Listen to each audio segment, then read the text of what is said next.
बिस्मिल्लाहिर्रहमानिर्रहीम। मौजूद साफ़ी हज़रात, आपकी आमद का बहुत शुक्रिया, आपके कोऑपरेशन का शुक्रिया। मौजूद साफ़ी हज़रात, सबसे पहले तो इस वक्त जो मजमूई तौर पे मुल्क में जो कोरोना की सूरत हाल है, वैक्सीनेशन की सूरत हाल है, और इस ज़मन में जो बंदिशें हैं, पाबंदियाँ हैं, रेस्ट्रिक्शंस हैं और कुछ नए SOPs हैं, जो NCOC के डायरेक्शंस हैं, उस हवाले से थोड़ी सी गुफ्तगू करना चाहूँगा कि इस वक्त अल्हम्दुलिल्लाह बलूचिस्तान की अगर बात करें तो मुल्क में सबसे जो कम तरीन शरह है पॉजिटिविटी की, वो बलूचिस्तान में है। इस वक्त सिर्फ 3.3% ओवरऑल बलूचिस्तान में कल केसेस रिपोर्ट हुए हैं, और मजमूई तौर पे सितंबर में हमारा जो रेट रहा है पॉजिटिविटी रेट वो 3.9%, लेस दैन 4%। गुज़िश्ता महीने ये 5.9% थी और उससे कबल ये 8.9% थी, यानी जुलाई के मुकाबले में 50% केसेस में रिडक्शन है, डिक्लाइन है। और अप्रैल में जो 9.6% थी, जब थर्ड वेव का जो पीक आया, उसकी कंपैरेटिव अगर हम एनालिसिस कर लें तो 60% केसेस जो है इस वक्त वो कम हुए हैं। और पेशेंट जो है पूरे बलूचिस्तान में इस वक्त सिर्फ और सिर्फ जो है कोविड के 8 पेशेंट्स हैं, और डिस्ट्रिक्ट कोयटा जिसमें केसेस जो है ओवरऑल केसेस का 70 to 75% हुआ करते थे, सिर्फ 2 पेशेंट्स हैं कोविड के इस वक्त कोयटा में। 4 पेशेंट्स गवादर में हैं, 2 केच में हैं, टोटल ये 8 पेशेंट्स हैं।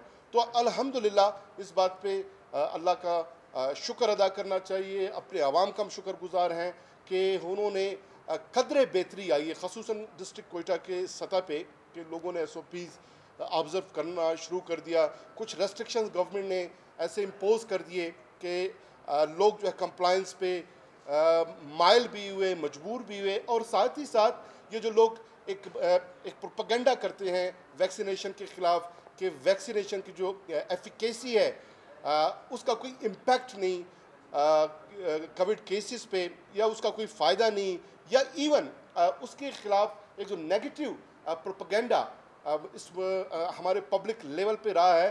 तो आप खुद देखें कि जब से वैक्सीनेशन के अमल को हमने तेज़ किया, अब कोई 18 से 20 हज़ार vaccination doses per day Balochistan government हम प्रोवाइड कर रहे हैं, और 11,83,268 लोगों को अब तक हम वैक्सीनेट कर चुके हैं। तो उसके जो समरात हैं वो ये हैं, जो मैं आपको डेटा शेयर कर रहा हूँ कि इस वक्त सिर्फ 2 पेशेंट्स हैं कोयटा में, और पूरे बलूचिस्तान में यानी सिर्फ 8 पेशेंट्स हैं। तो जाहिर है जो वैक्सीनेट हो रहे हैं लोग, एक तो वो इम्यून होते जा रहे हैं, एक वो महफूज होते जा रहे हैं, और दूसरा ये कि उनकी वजह से कोविड के फैलाव में रुकावटें आ रही हैं, उसका रोकथाम हो रहा है और मज़ीद केसेस कम हो रहे हैं। और एक गुजारिश ये है कि अब भी एक स्टेट ऑफ कंप्लेसेंसी में लोग ना जाएं, एक इत्मीनान के माइंड सेट में कि कहीं इसके बाद खुदा न करे कि कोरोना नहीं आएगा या नहीं बढ़ेगा, और बिल्कुल कोरोना बलूचिस्तान से ख़त्म तो नहीं हुआ, कम हुआ है और थम गया है। और अगर लोगों ने SOPs का इसी तरह ख्याल रखा और वैक्सीनेशन के अमल को तेज़ किया, तो फिर यकीनन इंशाअल्लाह वो दिन ज़रूर आएगा कि कोरोना तमते तमते वो ख़त्म भी हो जाएगा। जितने वैक्सीनेशन है मुख्तलिफ़ ब्रांड्स के, मुख्तलिफ़ कंपनीज़ के, उसकी कोई शॉर्टेज नहीं है। अवेलेबिलिटी हमारे पास जो है एम्पल क्वांटिटी में ये अवेलेबल हैं। लोगों से गुजारिश है, और NCOC के डायरेक्शन पे जैसे पहले भी मैं जिक्र करता रहा हूँ कि बहुत सारे ऐसे रेस्ट्रिक्शंस हैं वो अब भी इंटैक्ट हैं, और इसी तरह ये रिकमेंडेशंस भी आते रहे हैं कि विदाउट L सर्टिफिकेट किसी को मोबाइल सिम वो अलाउ ना किया जाए, या NIC जो है उसको अलाउ ना किया जाए। ये रिकमेंडेशन NCOC को मिले हैं, अब तक उस पर अमल कोई नोटिफिकेशन नहीं हुआ। लेकिन अगर लोग वैक्सीनेट नहीं करते तो यकीनन फेडरल लेवल पे और बलूचिस्तान गवर्नमेंट अपनी सतह पे अब मुख्तलिफ रेस्ट्रिक्शन लगाते रहें। दूसरा जो है इलेक्ट्रॉनिक वोटिंग मशीन्स, बड़ा इस पर आजकल जो है गुफ्तगू हो रहा है, बड़े इसके फेडरल गवर्नमेंट की तरफ से ये प्रपोज़ल सामने आई है। उन्होंने कुछ डेमो दिए हैं मशीन्स का, ताकि जो इलेक्ट्रॉनिक रिफॉर्म्स जो पिछले साल से ख़ुसूसन जो फेडरल गवर्नमेंट है उनका एक प्लान है इलेक्ट्रॉनिक रिफॉर्म्स का, and we are strongly believe कि इलेक्ट्रॉनिक रिफॉर्म्स के बगैर आप जो ट्रांसपेरेंसी है इलेक्शन में या इलेक्शन के उस अमल में, उसको मेक श्योर नहीं किया जा सकता। तो उसमें पूरा एक पैकेज फेडरल गवर्नमेंट लाना चाह रही है। एक तो पिछले गवर्नमेंट ने 2070 इलेक्शन कमीशन एक एक्ट आया, कुछ उसमें रिफॉर्म्स लाए गए, लेकिन ओवरऑल जो पैकेज है उस पैकेज के हवाले से जो फेडरल गवर्नमेंट चाह रही है उसमें ईवीएम जो इलेक्ट्रॉनिक वोटिंग मशीन है ये बड़ा इंपॉर्टेंट एक टूल है। इसके बगैर मैं नहीं समझता कि आपके इलेक्शन रिफॉर्म्स का अमल वो मुमकिन हो सके।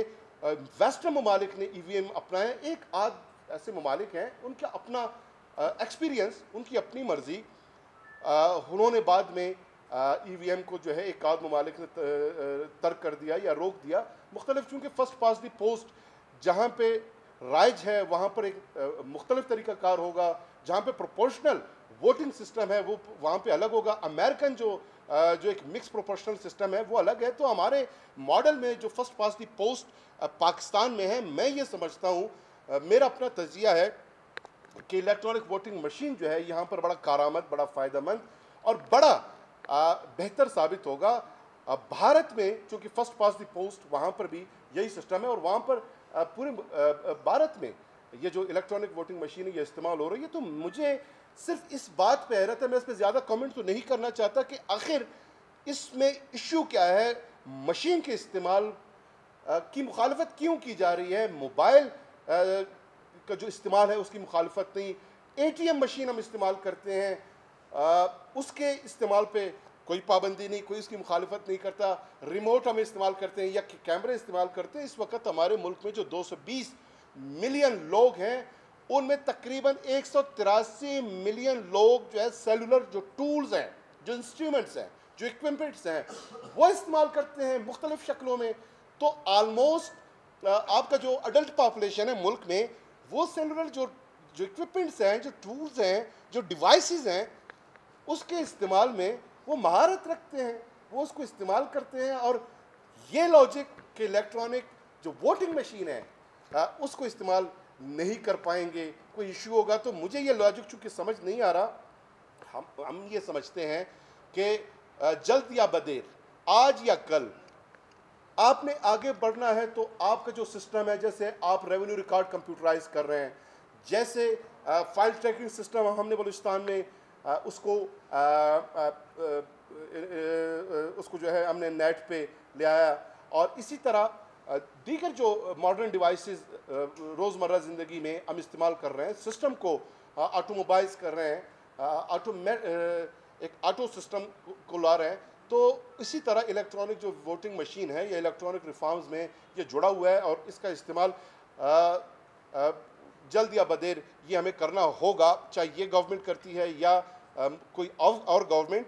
और ये जो इंतखाबात यानी जितने भी पाकिस्तान में इंतखाबात हुए हैं सब पे आलमोस्ट सब पे क्वेश्चन रेज होते रहे हैं, मुख्तलिफ हवालों से रेज होते रहे हैं। लोकल गवर्नमेंट के इलेक्शंस में धांधली के इल्ज़ाम जो है लगते रहे हैं, प्रोविंशियल असम्बली के, आपकी नेशनल असम्बली के, आपके ज़िमनी इंतखाबात में।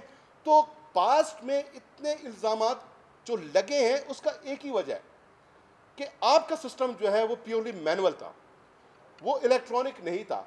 और अगर कुछ लोग ये लॉजिक पेश करते हैं कि ईवीएम के इस्तेमाल से जो धांधली है वो बढ़ेगा, तो फिर मैं ये सवाल उठाता हूं जो पास्ट में इलेक्ट्रॉनिक वोटिंग मशीन्स नहीं थे तो इतनी बड़ी धांधली के इल्ज़ाम क्यों लगते रहे और पास्ट के इंतखाबात पे इतने बड़े सवालात क्यों उठते रहे। तो बिल्कुल वाज़ेह है कि पास्ट में आपके पास इलेक्ट्रॉनिक वोटिंग मशीन नहीं थी। हाँ, ये आप कह सकते हैं कि मशीन उसको डेमो को देखें, उसमें अगर आप ये प्रपोज करना चाहें कि ये अच्छी कंपनी की मशीन नहीं है, कि कोई और मशीन लाया जाए, किसी और जाविये से उस मशीन की परफॉर्मेंस को अगर जांचना हो, दैट्स ओके। लेकिन मुकम्मल ये कह देना कि इसकी ज़रूरत नहीं है या इसके इस्तेमाल से जो इलेक्ट्रल रिफॉर्म सिस्टम है वो आगे बढ़ने के बजाय उसमें तनज़्ज़ुली होगी, इसका कोई फ़ायदा नहीं है। और ये लॉजिक देना कि वक्त कम रह गया, हालांकि 2 साल बहुत बड़ा अरसा है। फ़िलीपींस में इलेक्शन से 10 माह कबल उन्होंने इस पे काम शुरू किया और 10 माह में उन्होंने इंस्टॉल किए और जितने उनके मुल्क के लोग हैं उन्होंने ईवीएम इस्तेमाल किया और अपनी जो आरा है, जो अपना वोट है, अपनी एक किराएदही उन्होंने इस्तेमाल की। तो हमारी ये गुजारिशात हैं। आखिर में बारिशों का एक सिलसिला शुरू है। हैवी रेनफॉल, खसूसन हमारे जो बारकान है, कोलू है, अरनाई है, ज़ियारत, यहाँ पर बारिशें ज़्यादा हुई और वहाँ पर कुछ अल्हम्दुलिल्लाह बड़े नुकसानात तो नहीं हुए, लेकिन ये है कि सिब्बी रखनी शाहरा जो है सोनाड़ी के मकाम पे, वो कल शाम वो ट्रैफिक के लिए बंद कर दी गई थी। बाद लेवीज़ ने जो है उस शाहरा को जो है खोल दिया है और ट्रैफिक के लिए हमने बहाल कर दिया है। इसके अलावा अल्हम्दुलिल्लाह कोई बड़ा जो है उसमें कोई नुकसान भी नहीं हुआ, ना जानी नुकसान हुआ है, शुक्र है, ना कोई इमलाक को नुकसान हुआ है, ना लाइव स्टॉक को वहाँ पे नुकसान हुआ है।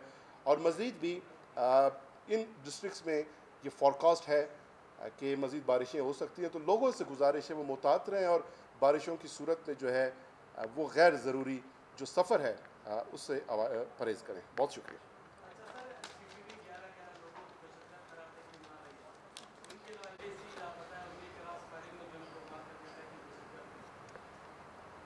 देखिए वो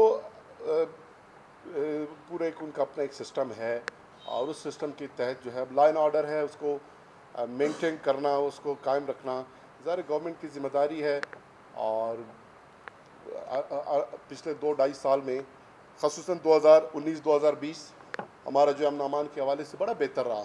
तो 2021 में थोड़े ऐसे इशूज़ आए हैं। इंशाल्लाह कोशिश कर रहे हैं कि अमन अमान को जो है अगेन मेंटेन किया जाए, उसको कायम रखा जाए। जी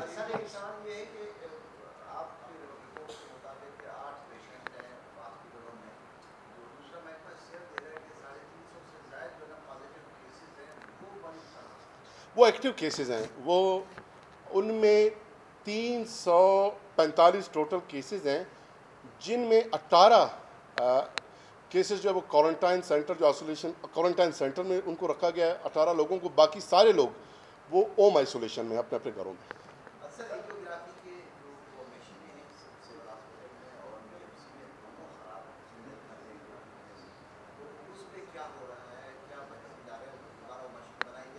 बनाई जाएगी उसके लिए जो है, चूँकि जो स्पेसिफिक इंजीनियर्स हैं जो उसको मेंटेन रखते हैं या उस काम को समझते हैं, हमारे पास बलूचिस्तान में नहीं है, कोयटा में ऐसा कोई एक्सपर्ट नहीं है। वो हमने जो है हायर किया है, हमने मंगवाया, इंशाल्लाह वो आकर जो है उसको ठीक करेंगे। जी शुक्रिया।